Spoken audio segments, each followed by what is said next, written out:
What is up, guys? Welcome back to the channel. Guys, we got an interesting one here.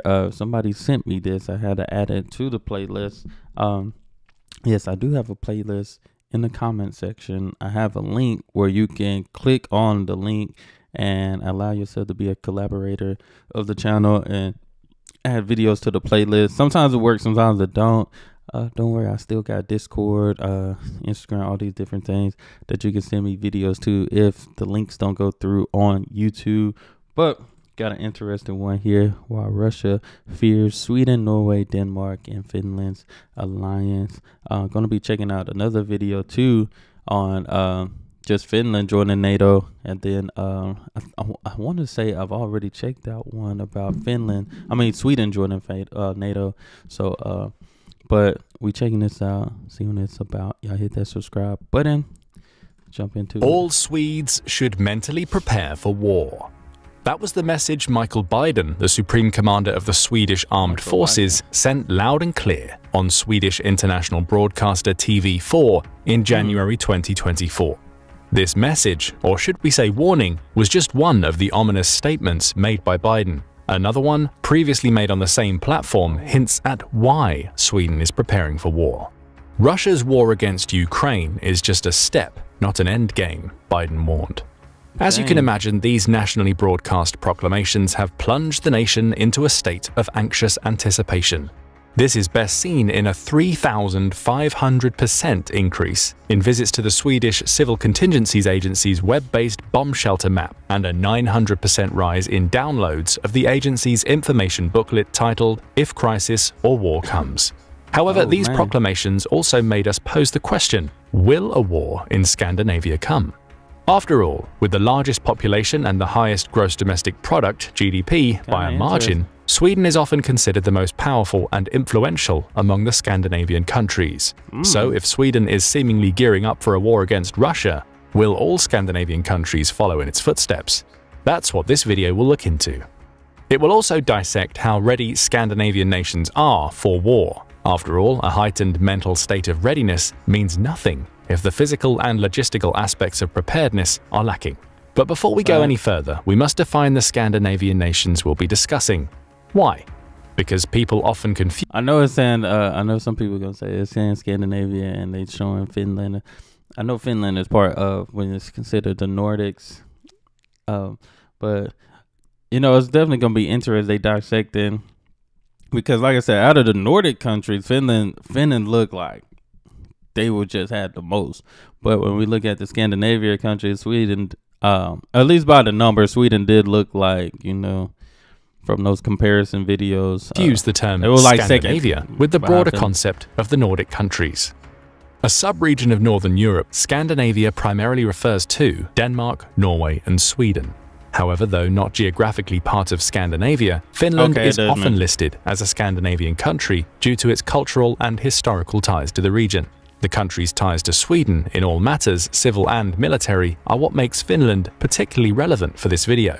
So as far as we're concerned, Finland is part of Scandinavia. This also makes it a part of countries potentially preparing for war against Russia. But why? Now, don't get us wrong. It's not like Russia and Scandinavia have had this beautiful allyship and friendship throughout history. Even calling these nations friendly might be a stretch. However, there haven't been any explicit mentions of wars between these countries in recent history. So what changed? The answer is simple. Russia invaded Ukraine. With most Scandinavian countries being relatively close to Russia, Finland even shares an 832-mile-long border with the country, they basically have a front row seat to the atrocities unfolding in the region.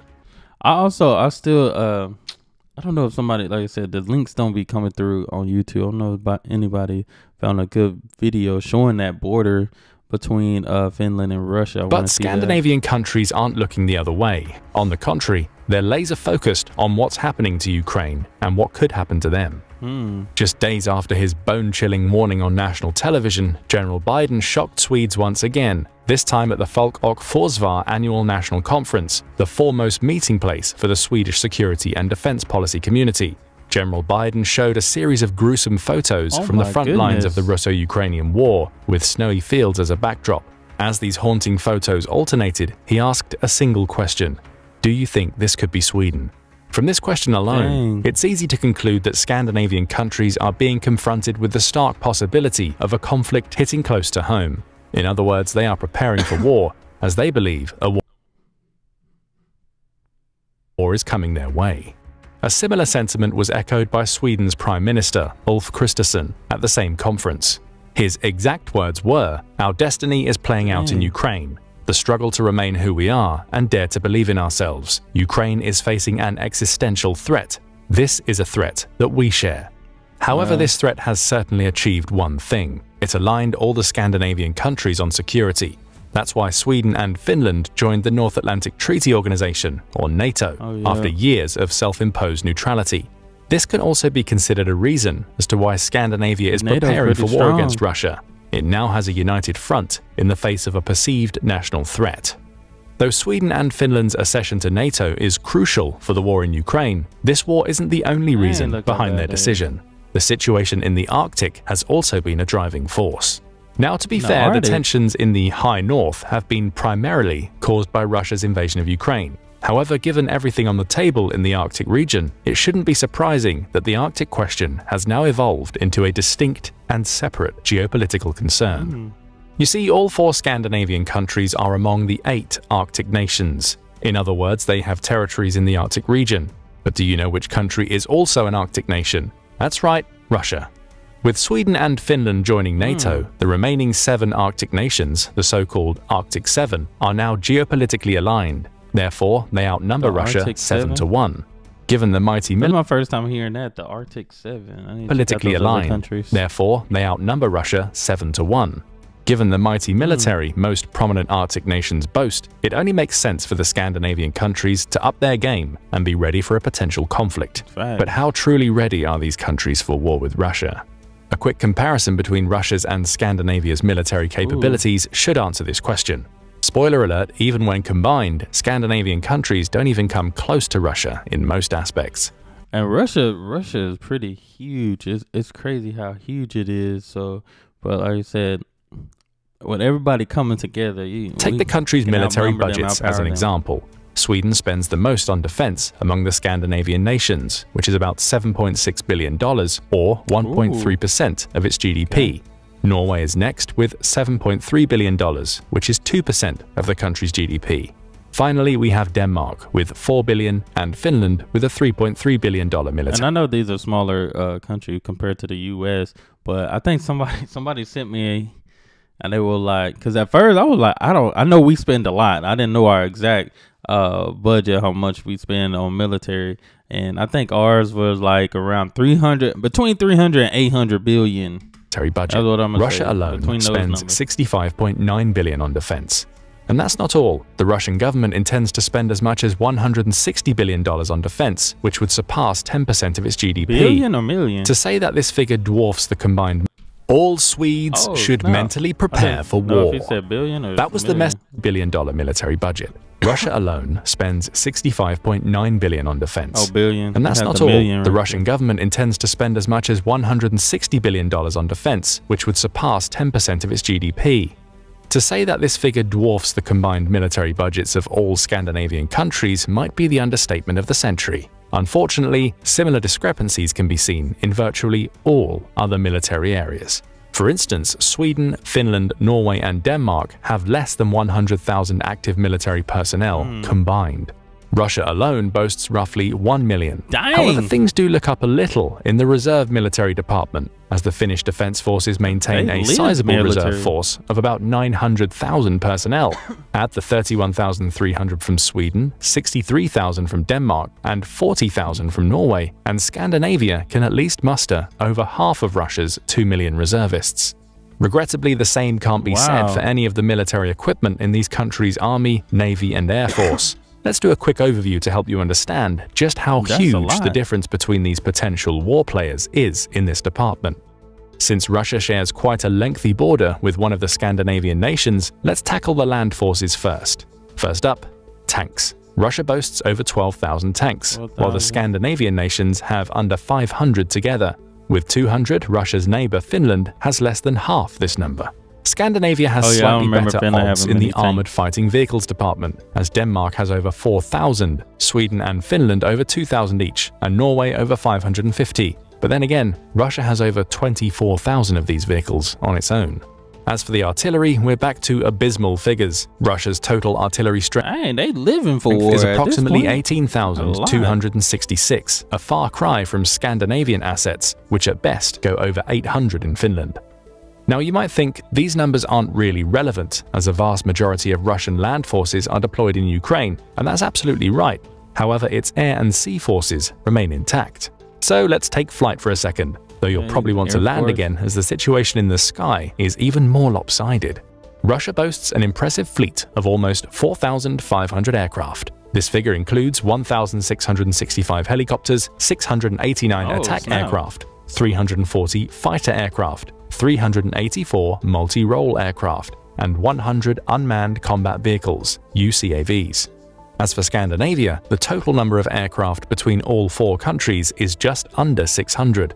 The breakdown is even more dreary, as the Scandinavian countries don't possess the same aircraft capabilities. However, these countries are well aware of this fact.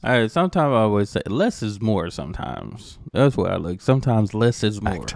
That's why in March 2023, Sweden, Finland, Norway, and Denmark moved to create a unified Nordic air defense and significantly strengthen its numbers. To this end, Norway ordered 15 more F-35 fighter jets to add to its existing 37 ones. Finland has 64 F-35s on order and 62 FA-18 Hornet jets in store, and Denmark will add 27 F-35s to its fleet of 58 F-16 fighter aircraft. So the situation in the sky seems somewhat optimistic, but what about the sea? If we take our hypothetical battle to the sea, Scandinavia might stand a chance, as its total number of naval assets is almost 500, compared to Russia's 653. However, in areas where numbers truly matter, such as aircraft carriers, destroyers, and submarines, Russia wields significant superiority. The Scandinavian countries, on the other hand, either have none of these crucial vessels or fall in the single-digit zone. Though these numbers sound bleak, the worst is yet to come. No Scandinavian country possesses a single nuclear weapon. In contrast, Russia has roughly 6,000, placing the country at the forefront of global nuclear capabilities. Of course, we must note that the absence of nuclear weapons in Scandinavia is intentional, reflecting a long-term commitment to being a nuclear weapon-free zone. Still, this doesn't change the fact that Russia is very much a nuclear weapon-armed zone, and a dangerous one at that. With all these facts and figures in mind, one thing becomes abundantly clear: Scandinavia alone could never stand up to Russia. But luckily, Scandinavia isn't alone. The region's alliance with NATO is nothing short of game-changing and is sure to boost. I said with the NATO alliance, everybody, like, look at all these countries. We definitely outnumber that one country just with NATO alone. The region's alliance with NATO is nothing short of game-changing and is sure to boost Scandinavia's odds in a potential war. Just remember what Article 5 of the North Atlantic Treaty states. The parties agree that an armed attack against one or more of them in Europe or North America shall be considered an attack against them all. Article 5 allows NATO allies to assist the attacked country by taking forthwith, individually and in concert with other NATO allies, such action as it deems necessary, including the use of armed force.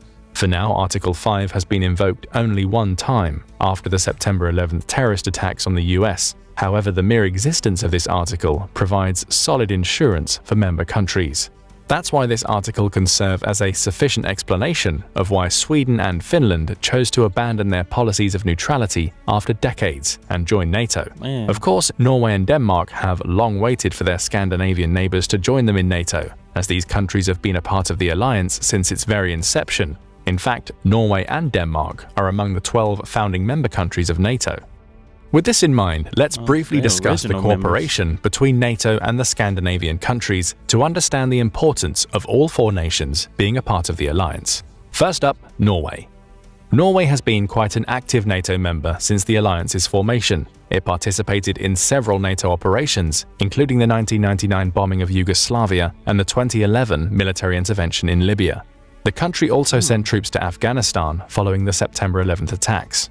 Norway's national delegation to NATO includes high-status personnel from the Norwegian Ministry of Foreign Affairs and the Ministry of Defense. However, when it comes to Russia, Norway has followed a reassurance policy since the Cold War, limiting the presence of NATO past the 28th longitudinal zone, close to the Norwegian-Russian border. Of course, it's highly unlikely this policy will hold under the new geopolitical circumstances. The next in line is Denmark, a country that went from being neutral for decades to becoming a founding member of NATO. How is this possible? Well, it's simple. Following 2 world wars, Denmark stopped viewing neutrality as foolproof security assurance and opted to consider other solutions. The first option emerged between the 2 world wars, and it involved joining all the Scandinavian countries, plus Iceland, I don't think I remember Denmark being neutral for all those years. Probably because like when I was looking up some Danish history, they were in a lot of wars back then. It was in a whole lot. Between the 2 world wars, and it involved joining all the Scandinavian countries, plus Iceland, in an alliance. After all, these countries shared centuries of history, similar democratic values, and a strong culture of consensus building. Unfortunately, World War II forced them to shelve these plans and ultimately pushed Denmark to NATO. However, the country only joined NATO on 3 conditions. Number 1, NATO won't establish permanent military bases in Denmark, with the exception of Greenland. Number 2, NATO will respect Denmark's commitment to a non-nuclear weapon policy. Number 3, there will be no allied military activity on the entire territory of the Danish kingdom. Interestingly, these conditions also had something to do with Russia, or to be precise, Russia's predecessor, the Soviet Union. With these conditions, Denmark hoped to present its accession to NATO as strictly a defensive measure and not a provocation to the Soviet Union. However, as time went by, Denmark took a more active and confident role in NATO. In the 1950s, the country was involved in NATO's Northern Command, together with Norway. In the 1970s, it became part of the Stanav Forchan, Standing Naval Force Channel, NATO's permanent maritime presence in the English Channel. During this period, Denmark also participated in NATO's Trans-European Radar System, which was designed to provide air defense in a supersonic age. Afterward, Denmark fully embraced its role with the alliance and made NATO the cornerstone of its defense. However, throughout all these years, Denmark's northern neighbors, Sweden and Finland, remained neutral. Though to be fair, Finland was neutral significantly less time than Sweden. The country only adopted this policy during the Cold War era, especially after World War II. Its neutrality also ended sooner, as Finland became a member of NATO on April 4, 2023, almost a year after applying for membership. By the end of 2023, the country signed bilateral military agreements with the US, allowing its personnel and weapons at dozens of Finnish bases, including some in the Arctic. Finland's NATO membership almost doubled the length of the alliance's border with Russia. But what is arguably the most fascinating part? Okay, so Finland got in there first. I wonder how, he said it took a year for the application to go through. I wonder what are different things they have to look at. I know it's been a minute. I seen the Sweden video with the NATO when they joined NATO. It kind of gave a little brief detail on just what the qualifications are. Doubled the length of the alliance's border with Russia.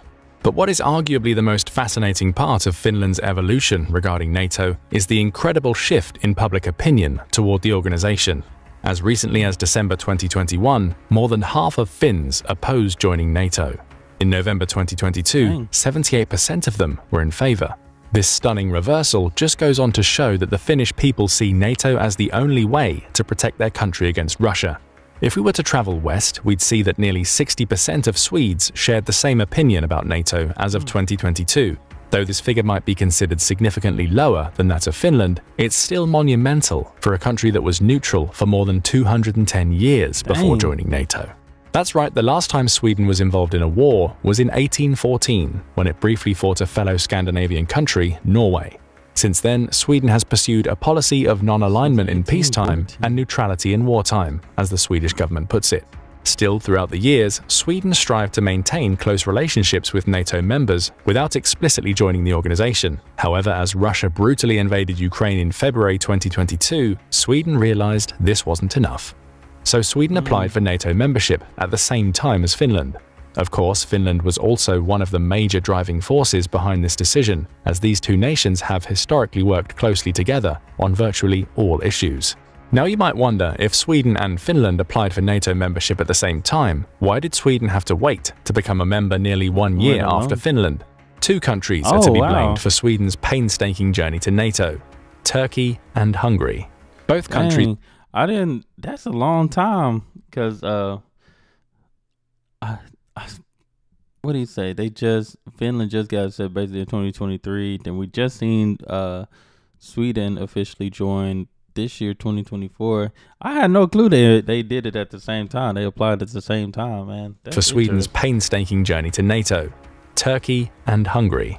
Both countries defended their decision to withhold membership based on the hostile attitude Sweden had displayed toward them in the past. Since Turkey and Hungary have since ceased blocking Sweden's entry to NATO, we won't spend too much time delving into the real reasons for this delay. We'll only leave you with a couple of facts. Turkey's President Recep Tayyip Erdogan has historically maintained quite a close relationship and collaboration with Russia's President Vladimir Putin. At the same time, Hungary's Prime Minister Viktor Orbán, who has been in power for 14 years, is often referred to as Putin's mouthpiece by his critics. You can draw your own conclusions. But let's focus on the more positive aspects of this story. Sweden finally became a NATO member on March 7, 2024, and according to many experts, NATO is precisely where Sweden has belonged all along. After all, Sweden connects the Baltic region to the transatlantic link and can play a key role in deploying and transporting Allied combat forces. But will Allied combat forces need to be deployed through Sweden and the rest of Scandinavia? In other words, how likely is it for a fully fledged war to break out between this region and Russia? If we were to look for an answer in the past, it would probably be very likely. After all, Russia and Scandinavia, and for that matter, the newest NATO members, Sweden and Finland, haven't had the best history. Going back to the 17th and 18th centuries, the Russian Empire kept trying to conquer Finland, which was a hinterland of the Swedish Empire at the time. However, the Swedish Empire settled the score by invading and conquering parts of the Russian Empire in the early 18th century under the command of King Charles XII of Sweden. Unfortunately, the victories were short-lived, as Tsar Peter the Great defeated King Charles, marking the end of the Swedish Empire as a major power in Northern Europe. At the beginning of the 19th century, Russia even took Finland from Sweden, turning it into the Grand Duchy of Finland, an autonomous part of the Russian Empire. As mentioned, Sweden embraced a policy of neutrality shortly after, in 1814, but remained a vocal critic of the Russian Empire's subsequent iteration, the Soviet Union. As many Swedes will tell you, Russia has always been perceived as an enemy. The same can be said for Finns, who consider Russia a serious security threat. And how could they not? After all, Finland and Russia fought battles on several occasions, including the Winter War. So see, it's like there's already some history of war, so you definitely got to be prepared for anything. Finland and Russia fought battles on several occasions, including the Winter War. After World War II, Finland lost roughly 10% of its territory to the Soviet Union, which forced it to relocate 11% of its population, about 400,000 people. The country also had to pay approximately $300 million in war indemnities, which is as much as $5.3 billion at current exchange rates. Though the subsequent period was focused on avoiding any potential conflicts with Moscow, nothing can erase history. After Russia's invasion of Ukraine, Scandinavian people have had the chance to remember why they dislike Russia, as the country started using a series of grey zone tactics in the region. These tactics refer to sly and unconventional moves made to provoke a nation without crossing the threshold into open armed conflict. For example, in November 2023, Finland had to close its borders to Russia after a massive surge of asylum seekers. Finnish Prime Minister Petteri Orpo labeled this move as instrumentalized immigration in retaliation for joining NATO. Gunilla Herolf, a senior associated research fellow at the Swedish Institute for International Affairs, also claimed that Russia has the ability to stop Sweden from functioning through cyber attacks and sabotage operations if it chooses to. But let's go back to the primary question. Will Russia and Scandinavia cross this odd threshold they currently navigate and go into an open-armed conflict? Truthfully, it depends on who you ask. Those who believe that a war is imminent think so because of how unpredictable Putin has become. Plus, Russia's president is seemingly determined to create a new Europe, one where might is right, as Pål Jonson, Sweden's Minister of Defense, puts it. That's why Jonson believes that a Russian attack on Sweden can't be ruled out. However, others believe that Russia won't attack Sweden. But don't be fooled, this doesn't mean that there won't be an attack. It only means that Russia's target will be another Scandinavian country, Finland. This possibility primarily has to do with Finland's long border with Russia, which creates numerous opportunities for border clashes that can escalate in no time. And let's not forget, after Finland was accepted into NATO, Russian officials warned that this country would be the first to suffer.